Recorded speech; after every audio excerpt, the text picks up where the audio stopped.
السلام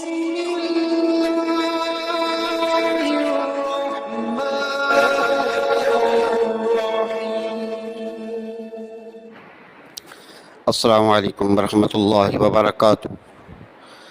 میں ہوں حکیم قاری امیر اور آپ دیکھ رہے ہیں ہمارا یوٹیوب چینل حکیم امیر۔ آج اب ہم آپ کو تبخیر معدہ کے لیے نسخہ بتائیں گے۔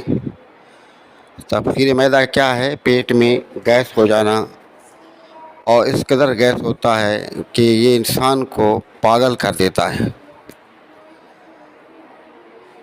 اور سر چکرانے لگتا ہے، گھٹن ہوتی ہے، بے چینی ہو جاتی ہے، پٹھے سارے جسم کے وہ اکڑ جاتے ہیں، یعنی کہ انسان نیم پاگل ہو جاتا ہے۔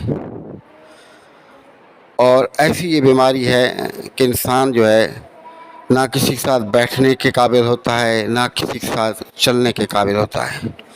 ایسے آدمی کے اندر بے خوابی پیدا ہو جاتی ہے، نا امیدی پیدا ہو جاتی ہے۔ تو اس کے لیے انتہائی بہترین اور یہ سستا نسخہ میں آپ کو بتا رہا ہوں۔ سفید زیرہ اور سرکہ انگوری آپ 5 تولہ لے لیں،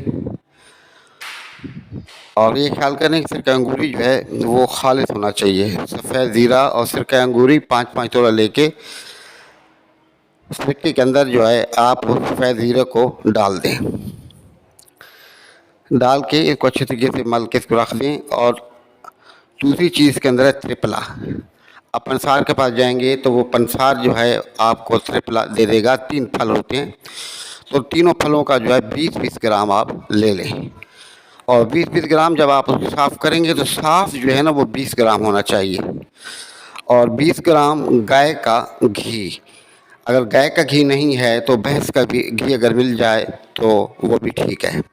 اب کرنا آپ کو کیا ہے کہ 20 گرام گھی کے اندر وہ ترپلا وہ ڈالیں اور ہلکا سا براؤن کریں، اور براؤن کرنے کے بعد آپ اسے اتار لیں، اور اس کے اندر وہ سفید زیرہ اور سرکہ انگوری جو مکس کیا ہوا تھا وہ ڈالیں۔ ٹھنڈا ہونے کے بعد اور اچھے طریقے سے آپ اسے مکس کریں، اور مکس کرنے کے بعد آپ اسے رکھ لیں۔ آپ 3 ماشا صبح اور 3 ماشے شام کو کھانا کھانے کے 15 سے 20 منٹ کے بعد آپ گرگرے پانی یعنی کہ نیم گرم پانی یا نیم گرم دودھ کے ساتھ آپ استعمال کریں۔ انشاءاللہ چند ہی دنوں کے اندر یہ جو آپ کو معدے کا تبخیر ہے یہ ختم ہو جائے گی۔ یہ پٹھے جو آپ کے کھچ رہے ہیں، جو گیس نے آپ کو پاگل کر رکھا ہے، انشاءاللہ سب کچھ ٹھیک ہو جائے گا۔ لیکن اس کے ساتھ آپ گرم زیادہ غذائیں آپ استعمال نہ کریں، بادی غذا وہ استعمال نہ کریں، آلو چھولے استعمال نہ کریں۔ یہ پاکستان کے اندر تقریباً ہر دوسرے آدمی کے ساتھ یہ مرض ہے، کیونکہ یہاں 2 نمبر غذائیں ہیں۔ آپ آٹا دیکھ لیں 2 نمبر، دودھ دیکھ لیں 2 نمبر، سبزیاں دیکھ لیں 2 نمبر، ہر ایک چیز 2 نمبر ہے۔ اب اس کی وجہ سے تقریباً ہر دوسرا آدمی تبخیر معدہ میں مبتلا ہے۔ آپ اس نسخے کو بنائیں، استعمال کریں، اور اس سے فائدہ اٹھائیں، اور ہمارے حق میں دعا کریں۔ ہمارے چینل کو سبسکرائب کریں، اور ویڈیو کو لائک اور شیئر ضرور کریں۔ السلام علیکم ورحمۃ اللہ وبرکاتہ۔